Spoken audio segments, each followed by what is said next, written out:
Shalom, shalom, mon bien-aimé, ma bien-aimée dans le Seigneur. Je te salue au nom de Jésus-Christ de Nazareth. Bien-aimé, ce matin, j'ai un message pour toi, pour moi, pour nous et pour vous. Un message que le Saint-Esprit a déposé dans mon cœur durant ce week-end. Et j'ai voulu le partager avec toi, afin que tu puisses aussi être édifié comme j'ai été édifié et comme j'ai été édifié, pardon. Sans plus tarder, nous allons prendre Matthieu 6, verset 33. Nous tous nous connaissons ce verset biblique pour les amateurs de la méditation de la parole de Dieu. Il est écrit: cherchez premièrement le royaume et la justice de Dieu, et toutes ces choses vous seront données par-dessus. Avant de commencer, je vais d'abord faire cette prière afin que Dieu le Père puisse toucher le cœur de toute personne qui suivra cette vidéo. Que le cœur de quelqu'un soit impacté, Père. Je prie au nom de Jésus-Christ. Afin que, Papa, tu puisses toucher le cœur, que ce message tombe sur une bonne terre. Sur une terre qui a des mauvais raisonnements. Sur des personnes qui ont des pensées biaisées, mais qui cherchent vraiment à te connaître, qui sont à la quête de la vérité. Que cette parole tombe sur eux. Que leur cœur soit transformé par cette parole. Mon cher Saint-Esprit, toi qui convaincs les cœurs, je te prie que tu touches le cœur d'une personne au travers de ce message. Et que cette personne-là puisse avoir la connaissance de la profondeur de ta parole. Que le voile qui est devant sa face, qui l'empêche de voir, qu'elle puisse être libérée de ce voile. C'est au nom de Jésus que j'ai prié. Amen. Alors, je voulais parler de ceci à une personne ce matin. Le thème de mon message, c'est toute bénédiction. Le thème de mon message, c'est toute bénédiction a une source et un prix à payer.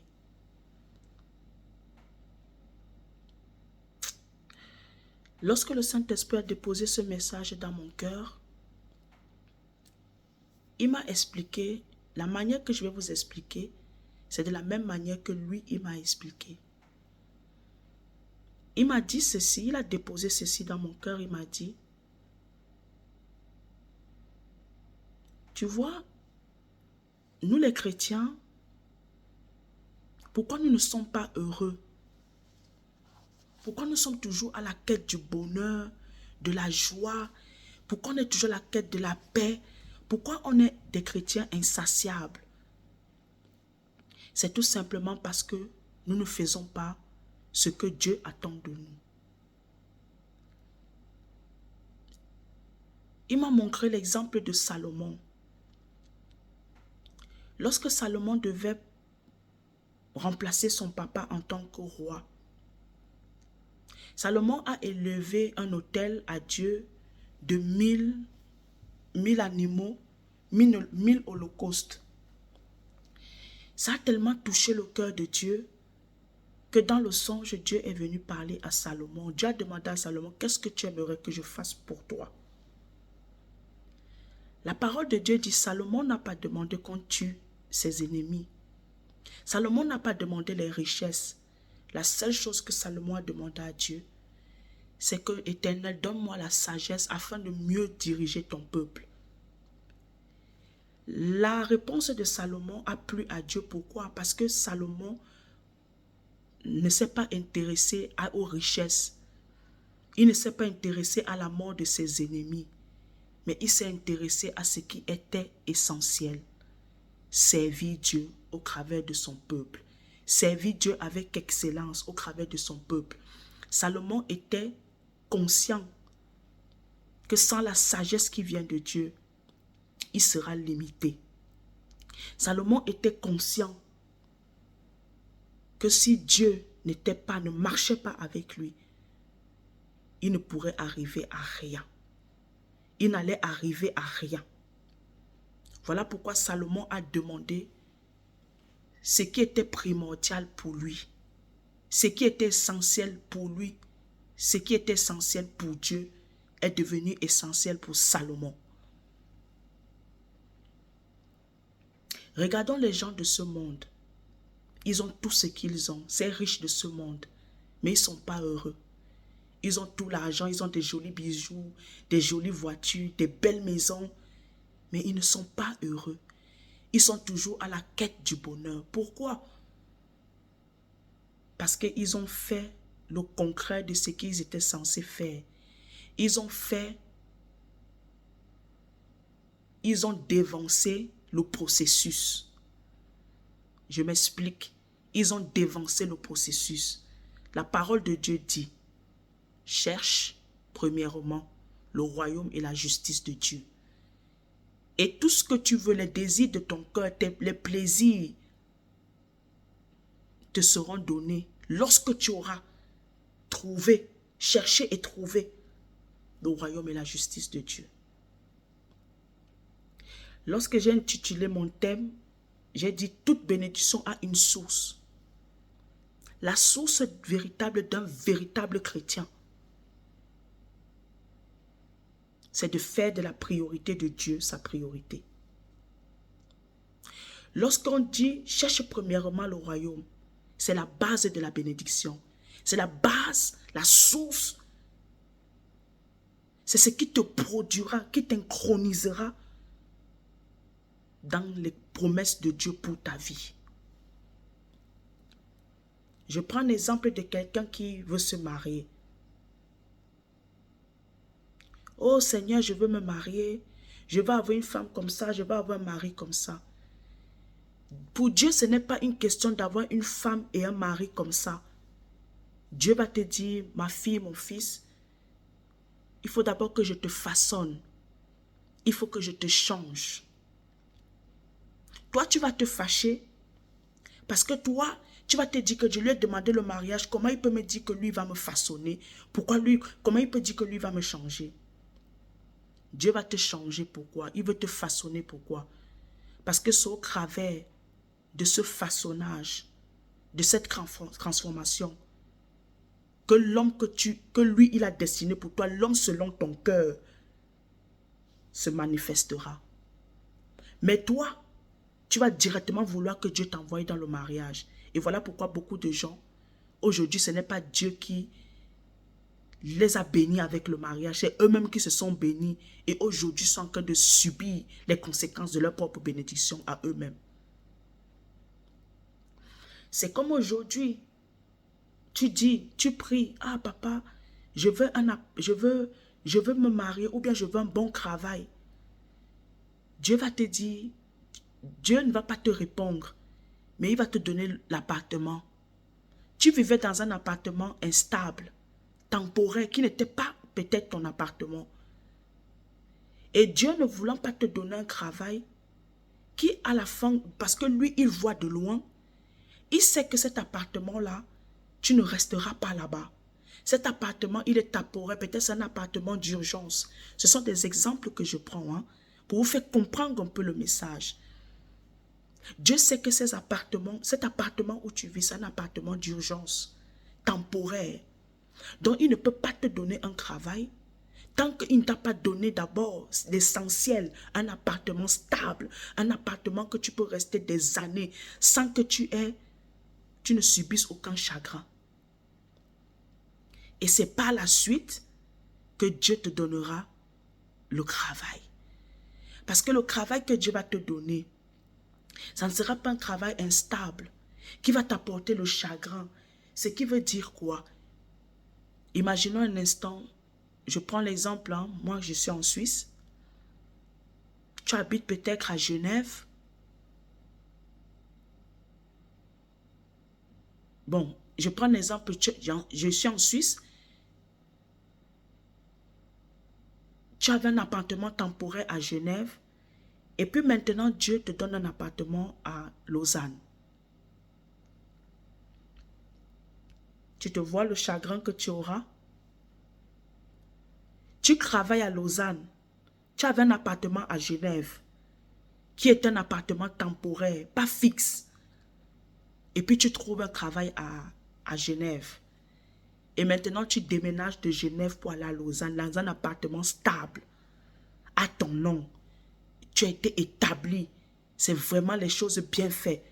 Tu t'imagines les trajets que tu vas faire. Ton lieu de travail, c'est à Genève. Tu vas devoir faire les trajets Lausanne-Genève. Lausanne-Genève. Ça va t'apporter le chagrin. Le chagrin dans quel sens? Si tu n'as pas de voiture, et même si tu as des voitures, pour trouver les places de parking et tout, c'est compliqué. Il faudra que tu te lèves tôt pour prendre le train. Tu vas rentrer tard parce qu'il faut attendre le train. Des fois, il y aura les grèves de train. Il y aura les trains qui seront supprimés. Il y aura les accidents. Il y aura. Ça va faire en sorte que, au lieu que ça soit une bénédiction pour toi, ça sera une malédiction. Et pourtant, Dieu, lui sachant tout ça, il ne va pas te donner le travail, mais il va d'abord te donner l'appartement stable à Lausanne. Comme ça, il fera en sorte par la suite que tu trouves un travail à Lausanne ou bien à côté de Lausanne qui pourra te permettre d'aller à pied. Qui pourra te permettre de prendre ton vélo et d'aller au travail. Sans problème. Vous voyez ma réflexion? Vous voyez ma pensée? Toute bénédiction a une source et un prix à payer. Et le prix à payer, c'est quoi? L'obéissance. Faire confiance à Dieu. Persévérer, patienter. C'est ça le prix à payer. Dieu est le maître des temps et des circonstances, mes bien-aimés. Ce monde d'aujourd'hui, regardons toutes les personnes qui sont riches, mais elles sont les plus malheureuses. Parce qu'elles n'ont pas cherché le royaume et la justice de Dieu. Elles ont d'abord cherché le reste, ce qui sera donné par-dessus tout. Par-dessus. Beaucoup de chrétiens sont beaucoup de chrétiens vivent ça. Beaucoup de chrétiens y vivent ça. Tu n'es pas heureux. Tu n'es pas heureuse. Malgré tout ce que tu as, tu es toujours à la quête du bonheur. Tu es toujours à la quête de la paix. Parce que tu n'es pas en train de faire la volonté de Dieu. Parce que tu n'es pas dans la volonté de Dieu. Tu n'es pas là où Dieu a destiné que tu sois. Et voilà pourquoi beaucoup de personnes meurent parfois avant leur âge. Quand nous avons vu que Jésus est mort à 30 ans, on aurait pu dire que, ah non, mais pourquoi Dieu a permis que Jésus meure à 30 ans? Non, c'était l'âge que Dieu a fixé.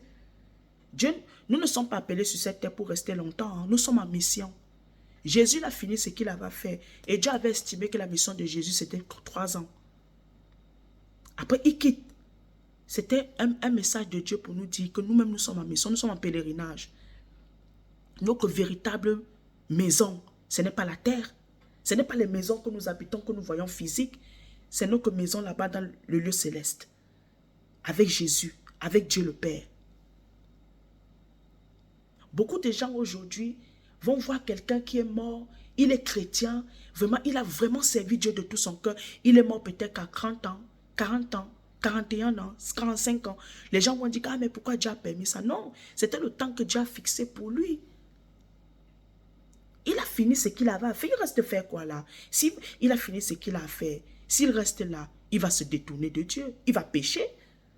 Il va aimer le monde plus que Dieu. Plus que sa patrie. Voilà pourquoi Dieu, dès que tu finis ta mission, Dieu te rappelle auprès de lui. Hein. Tu restes faire quoi là? Si Dieu t'a donné que c'est jusqu'à 100 ans que tu vas vivre, travailler pour lui, il va te faire vivre jusqu'à 100 ans. Mais dès que tu vas atteindre 100 ans, il te prendra. Comme quelqu'un que tu es venu sur la terre. Tu as impacté la terre pendant 40 ans, 50 ans. Tu as fini de faire ta mission. Dieu va te prendre et t'enlever. Parce qu'il va se dire que tu restes faire quoi là? Tu restes faire quoi? Pour les plaisirs de ce monde? Bah non. Regardons Ézéchias, le roi Ézéchias. Dieu va envoyer son serviteur, le prophète Élie. Allez lui dire que Dieu a dit que tu vas bientôt mourir. Il faut que tu fasses un testament. Ézéchias est parti pleurer devant Dieu. Pourquoi? Parce qu'Ézéchias s'était déjà attaché aux choses de ce monde. Et pourtant, Dieu avait programmé que Ézéchias meure. Ézéchias meurt dans la gloire. Ézéchias meurt dans l'humilité. Ézéchias meurt dans l'acclamation du royaume de Dieu. Ézéchias devait mourir avec honneur. Mais Ézéchias a préféré aller pleurer devant Dieu. Et comme Dieu n'a pas la dette de quelqu'un, Ézéchias, pour que Dieu lui rajoute 15 ans de sa vie, il a dit à Dieu, souviens-toi de tout ce que j'ai fait pour toi.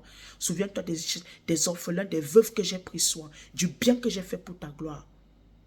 Dieu, comme Dieu n'a la dette de personne, Dieu a rajouté 15 années. Mais allez lire la vie d'Ézéchias après les 15 après durant les 15 années qu'il a vécu, Ézéchias s'est détourné de Dieu. Ézéchias s'est détourné totalement de Dieu. Il aurait dû accepter de mourir autant que Dieu avait fixé pour lui. Il serait mort avec honneur. Bien-aimé, c'est juste pour te dire en conclusion. C'est juste pour te dire en conclusion. Hein. Toute bénédiction a une source et un prix à payer, a une base. Et cette base, c'est chercher, s'attacher au royaume de Dieu et sa justice. C'est faire des priorités de Dieu ta priorité. C'est faire des choix de Dieu ton choix. C'est vivre pour Jésus. C'est faire la fierté de Dieu et du royaume de Dieu. Ce n'est pas avoir les acclamations des hommes et puis le ciel ne t'acclame pas, Dieu ne t'acclame pas. C'est ça, rechercher premièrement le royaume de Dieu et sa justice. Combien de personnes ont pris des raccourcis pour leur destinée? Combien de personnes n'ont pas obéi au plan de Dieu? Regardons Adam et Ève. Ils n'ont pas obéi au plan de Dieu. Regardons ce qui s'est passé sur la terre. Gloire soit rendue à Jésus. Gloire soit rendue à Dieu le Père, qui nous a donné son Fils unique pour que nous soyons ce que nous sommes aujourd'hui. Sache que tu as ta part à faire. Dieu a sa part à faire. Mais si toi, tu ne fais pas ta part, ça va déséquilibrer ça va déranger les plans de Dieu de s'accomplir pour ta vie. Parce que tu n'auras pas fait ta part. Ça ne sert à rien de te précipiter.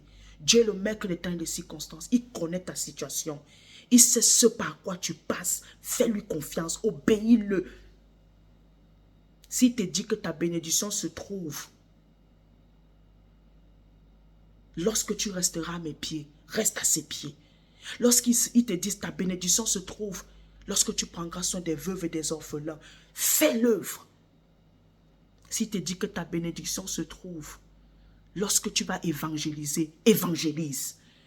S'il te dit que ta bénédiction se trouve lorsque tu te consacreras totalement à moi, fais-le. Fais-le, bien-aimé. N'hésite pas, ne doute pas de lui. Rassure-toi seulement que cette instruction, cette ordonnance vient de lui. Et il fera le reste.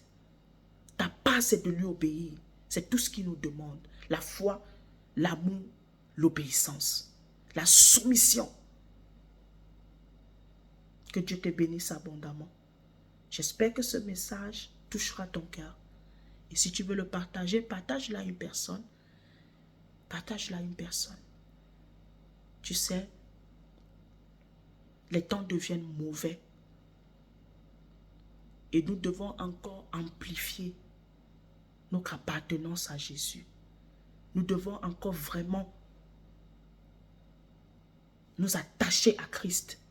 Parce que les temps sont mauvais. Et ce n'est même encore rien, ça va encore s'empirer d'année en année. Que Dieu te bénisse abondamment. Paix et grâce chez toi. Bonne semaine.